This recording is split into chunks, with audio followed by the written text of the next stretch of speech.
So we actually lucked out. There was a property management company that was directly next to the complex. We're doing story time. And then we got hit with COVID.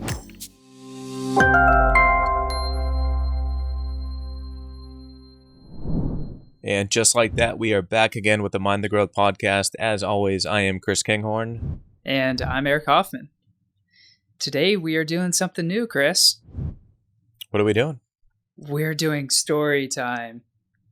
Story time is all about telling stories about things we've experienced in the past that maybe some of our listeners and subscribers and commenters, do all of those things, by the way, if you're watching this video, can take in their own lives, learn from some of our mistakes, some of our wins, some of our, all of the things we've learned from in our short lives so far. So up today, we got a couple of unique stories, one about your experience in Section 8 multifamily real estate and some of mine in buying and selling cars. So you want to lead us off today, Chris? Yeah, but before I get going on that, I'm just curious if when your hands went like that, if we could get a rainbow with some clouds and just some like excitement. Stars or What are we doing? We're doing story time. Story time. Totally. Danny, we'll see what you're gonna have a lot of busy work for editing for this video. Yeah, for sure. I can't wait to see. Yes, I'll kick us off. So I guess my story for story time is going to be focused around real estate. I've always been interested in real estate and been involved with it through a variety of different capacities over the past 10 years or so. Kind of started off as a residential agent, was helping investors buy and flip houses, a lot of that through college, got into the commercial side of things and eventually invested into a few commercial deals, some of those being the multifamily fourplexes that I'm going to talk about in this show. But looking back to the first fourplex that I purchased, so I bought it as a primary residence. So kind of the idea of, I was going to buy it. I figured I'd be able to lease it out. It would be able to cover all of my expenses plus the mortgage and basically be able to live in one unit with no cost. And the idea was to really just rent and repeat that time after time and, build up a portfolio of these fourplexes. A little bit of a pivot that did happen. I met a guy named Jason. I'm just going to call him Jason for now.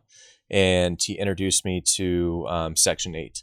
So because and something to note is the fact that the only reason why this worked up front, at least, is because all my tenants were on a month-to-month leases, which meant that I was able to get them out and put in new tenants. That was a big component of why this worked out the way it did.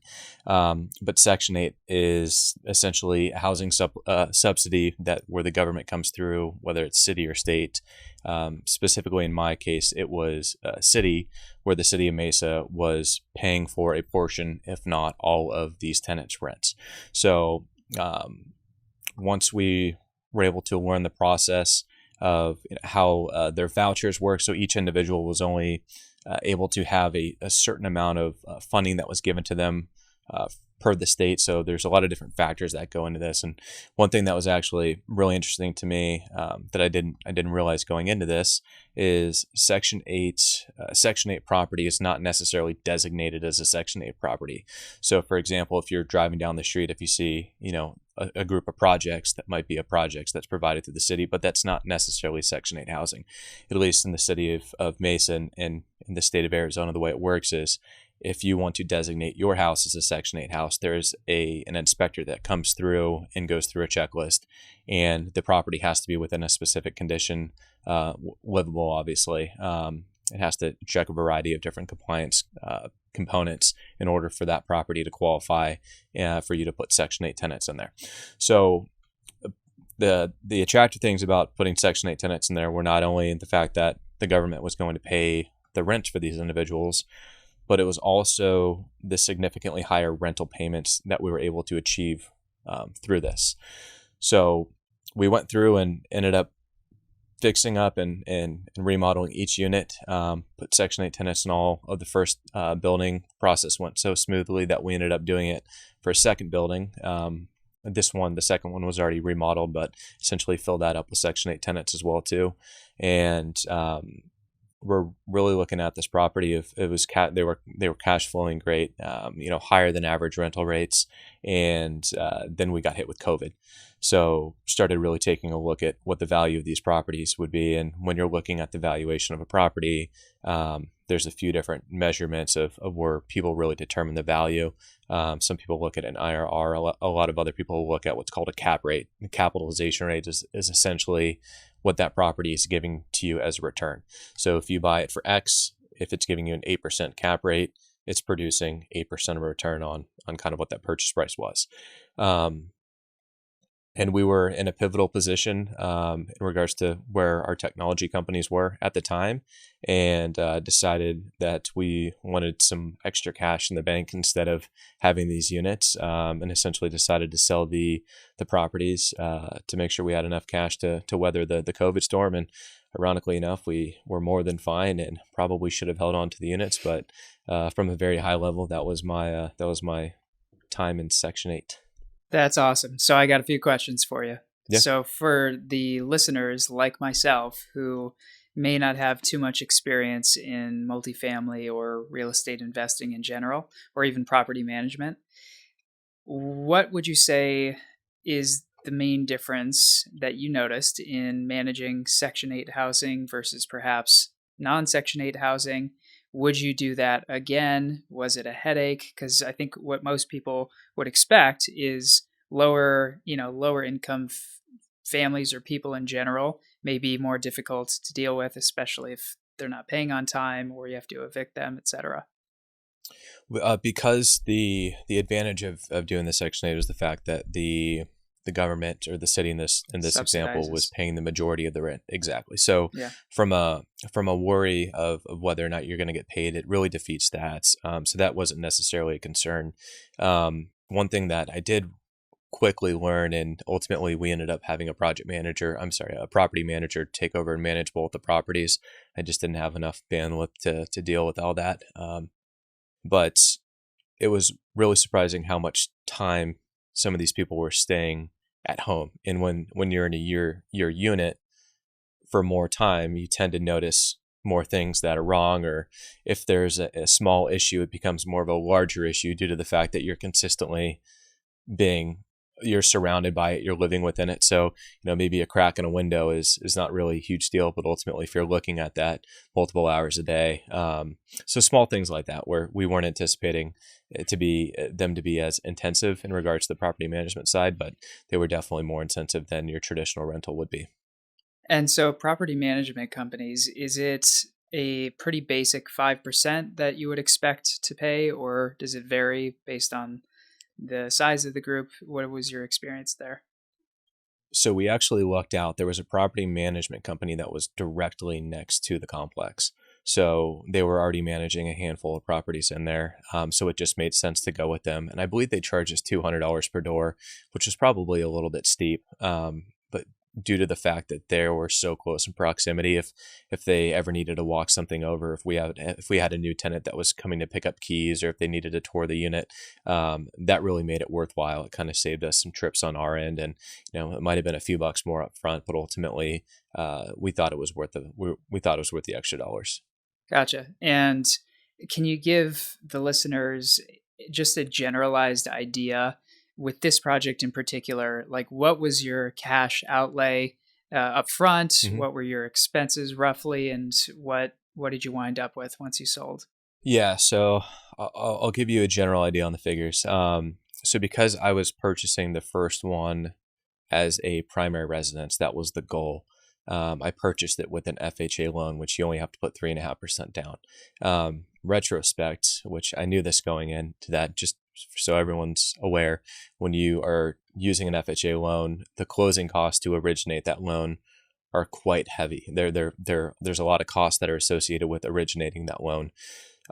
So much to where you might be better off actually putting down 5% and then just paying the PMI that goes with that. So if you're in between putting 3.5% and 5% down, I would probably recommend going with the 5%. And that's not financial advice. And at this point, I wouldn't recommend anybody put that minimal of an amount down. But this was, this was years ago, and it was really kind of the idea of getting the first property. So I purchased the first one for $475. And I would say that there was anywhere between $10,000 to $15,000 that went into each unit. We purchased the second one for $475. The second one was already pretty much redone. There was a few units that needed a little lipstick and makeup, but for the most part, the second building was in really good condition. We sold them both. We held on to them for more than a year, I believe. Sold them both for in the low sixes. So it was it wasn't a massive payout. It was less than $200,000 for the total payout. But we were able to cash flow them positive for, the whatever 12 or 18 months that we owned them.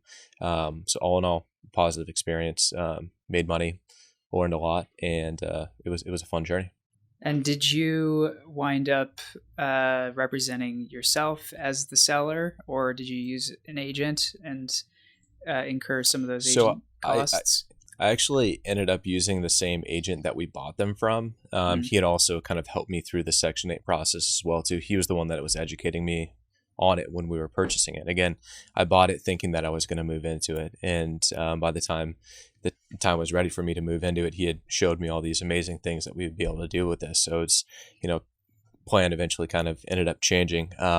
But we negotiated, because I do have a license in Phoenix or in Arizona as well as California, that he wasn't going to get the full fee. So we also sent him business sense and kind of helped him out with a few other deals as well too. So it was kind of scratch my back, scratch your back. And Jason's a good dude though. So you just jogged my memory, and I want to throw out a bonus nugget that maybe you can dive into briefly.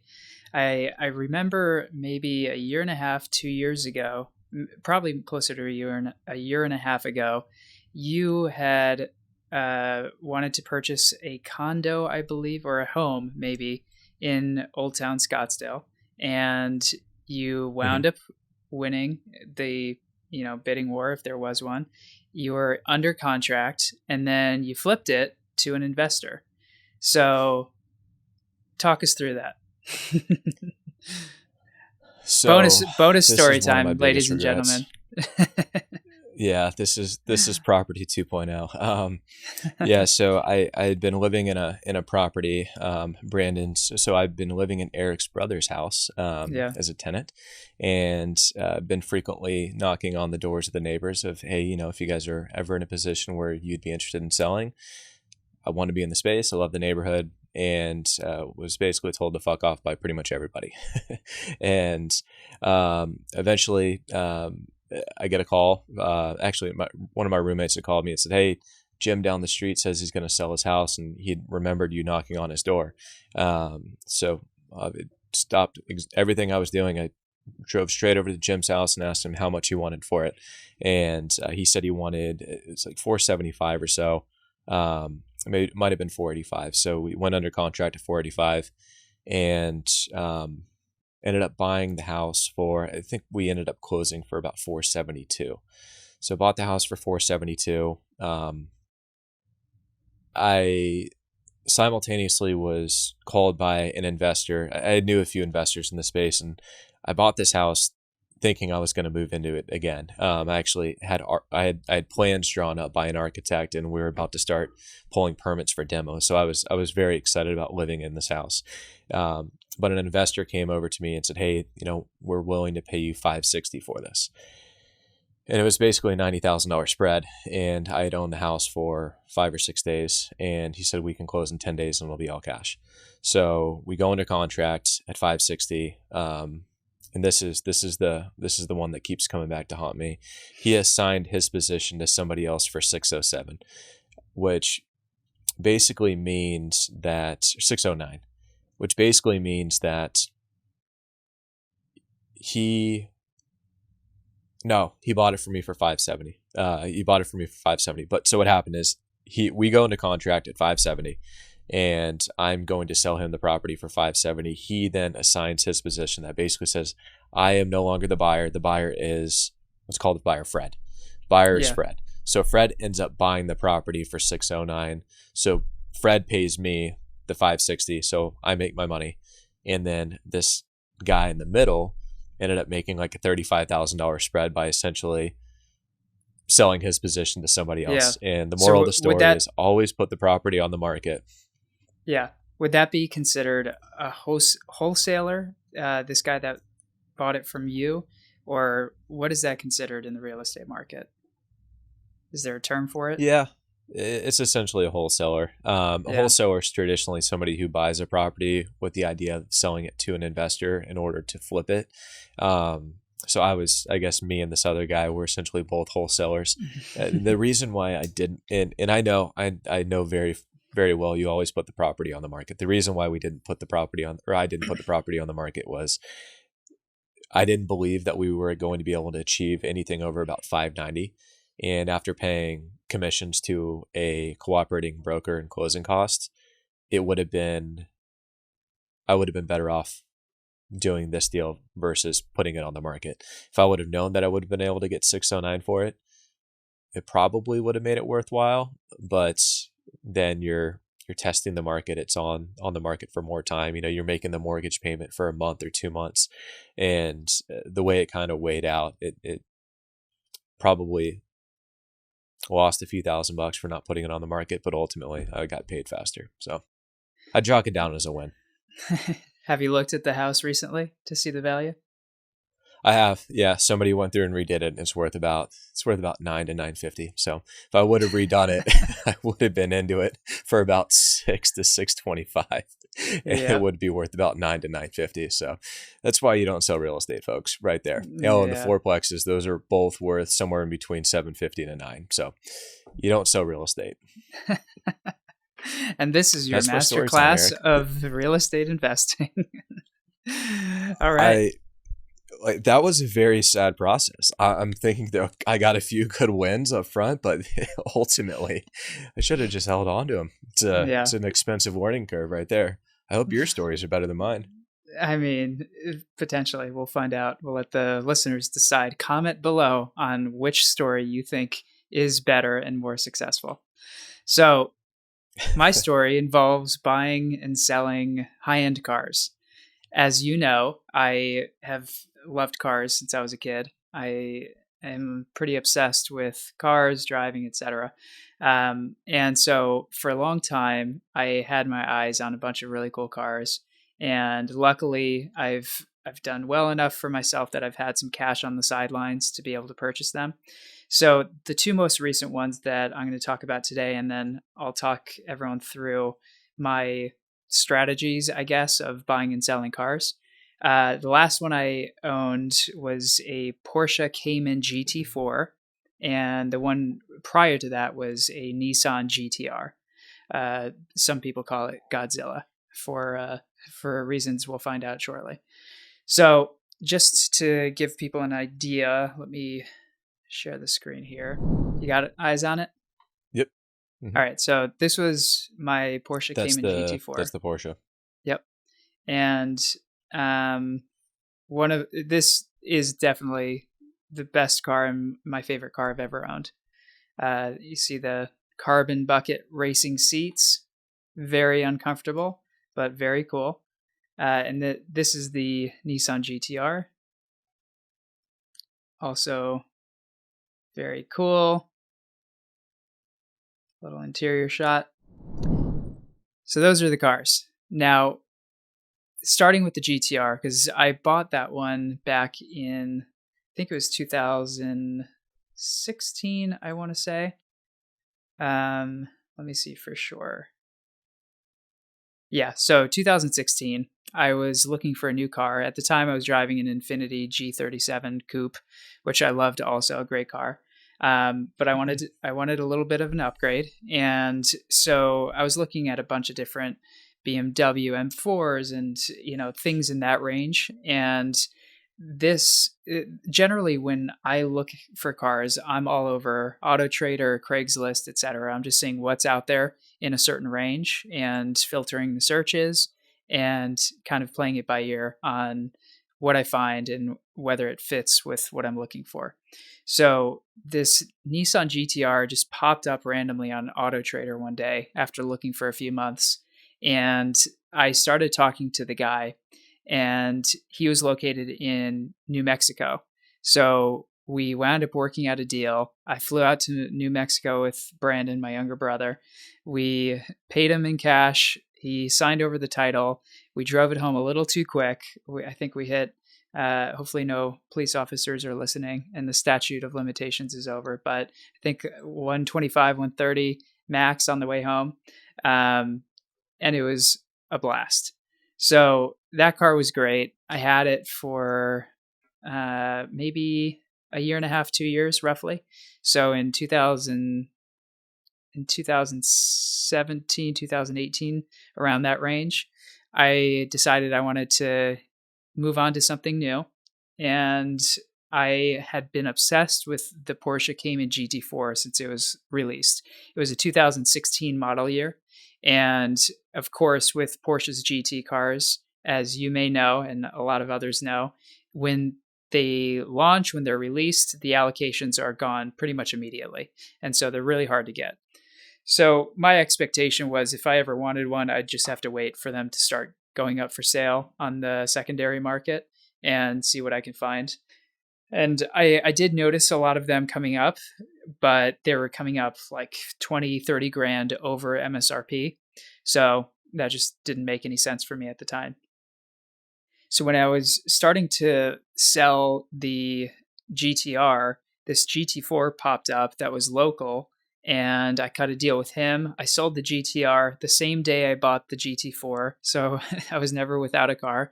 And I had that one for the next 2 years. So really until right before COVID hit, I wound up keeping it. The only reason I sold it was because they announced the new update to the GT4. It was a 2020 model year.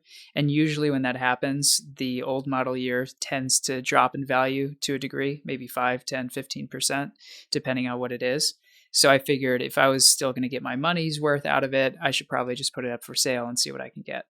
So that's kind of the moral to the story. But I put together this little guide that I wanted to kind of run through based on these examples. Do you see it here? All right. So when I decide I'm buying a car, the first thing I like to do, like I was saying before, is just jump on Craigslist, Auto Trader, any sort of thing. Now Bring a Trailer, which is an auction website. I'm just looking at number 5 on the buying side. Yeah. We'll get there. Perfect.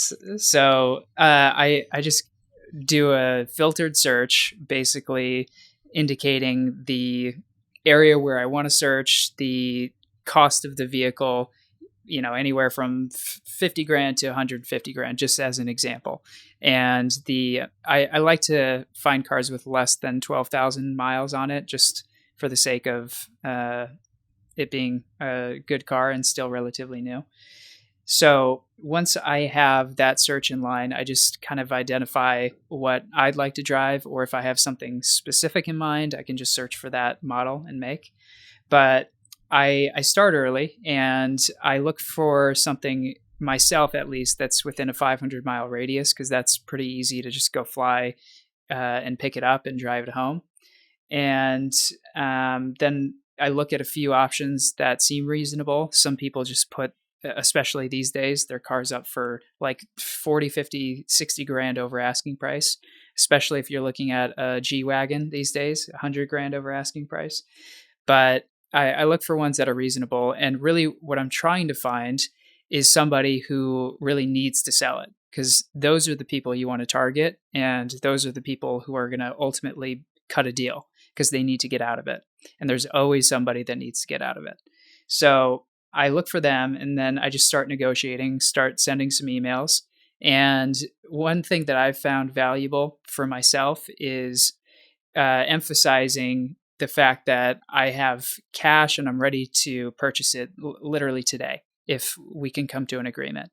And usually the people that are needing to sell it, they want to sell it quick and they want to get cash. They don't want to go through the whole process of waiting on a bank loan and, things like that. So I've found that's pretty effective for me. And once once we start to negotiate, I lowball the guy or the gal, and we just kind of try and meet in the middle. I try to figure out what price I'm okay with, and then basically just take it from there. So as a result of that, I wound up buying these two cars for a decent price. I think I spent about $73,000 on the GTR, the Nissan GTR, and the GT4 I wound up buying for $93,000. So moving to the selling part, my rule of thumb is when you decide you're ready to move on, start early and put it up for a price that is over what you expect to get. Because on the inverse of the first rule of thumb, that there's always somebody that's looking to get out of the car, there's also always somebody that's looking to buy that exact car, especially when we're talking about low production, supercars, or however you want to call it, high-end cars. So if you put it up for a higher price than you expect, time is going to be your best friend, and just kind of leave it up there. People are going to try and lowball you just like you would to somebody else. You know that's going to happen. Just wait it out, and ultimately you'll find somebody who's willing to come up close to your price, and figure out what a bottom line price is for yourself so that you can feel comfortable having, a win under your belt. So in the example of the GTR, I bought it for 73. I wound up selling it for 74,000. I got a great deal on it on the front end. They retail, and the MSRP I think is at this point well over 100,000. At the time, maybe it was like 95 ish, but I wound up making $1,000 on it. In reality, after spending $2,000 on wheels and 1,500 on an oil change and insurance, etc., I was obviously down, but considering the circumstances, buying a car, you usually expect to lose a lot of money. And they tell you lose 10, 15, 20% once you drive it off the lot if you buy it new. So to me, that's a huge win. And unless you're buying a G-Wagon. Exactly. Yeah. If you can buy a G-Wagon, you're making $100,000 right when you roll off the lot. So good on you if you saw that coming. But the GT4 I mentioned I bought for 93. I wound up selling that one, I think, for 91 or 92. It was certainly dipping at the time. So I still consider that a win. People were offering me like 74 to purchase it throughout the process. So I was getting a little nervous, but this guy wound up emailing me. I never had a verbal conversation with him. He was located in, I think, Minnesota. I wound up shipping the car to him. We had only email correspondence. The wire went through. Everything worked out. I was pretty nervous, but he's enjoying it now. So have you guys corresponded since? We have. One time he actually sent me a few photos of him driving in like the countryside of Minnesota or wherever he is, and telling me he loved it. So yeah, that was cool to see. But a few life hacks for everyone, just as a recap. If you can deal in cash, it is an advantage, not always a requirement. In fact, in hindsight, I would have probably preferred to take out a loan, considering where rates were at the time and the fact that if it was 2017 and I put that cash into crypto, I would have done much better. But you live and you learn. So that's one aspect. Never hold an emotional opinion about a car or buying it, because then you're inevitably going to make an emotional decision and pay more than you should, or sell it for less than you should. The third one is live in Arizona. It's a great place to be. And on top of that, you do not pay sales tax when you purchase a vehicle through a private party sale. So I've saved a lot of money, especially when you get to a high priced car.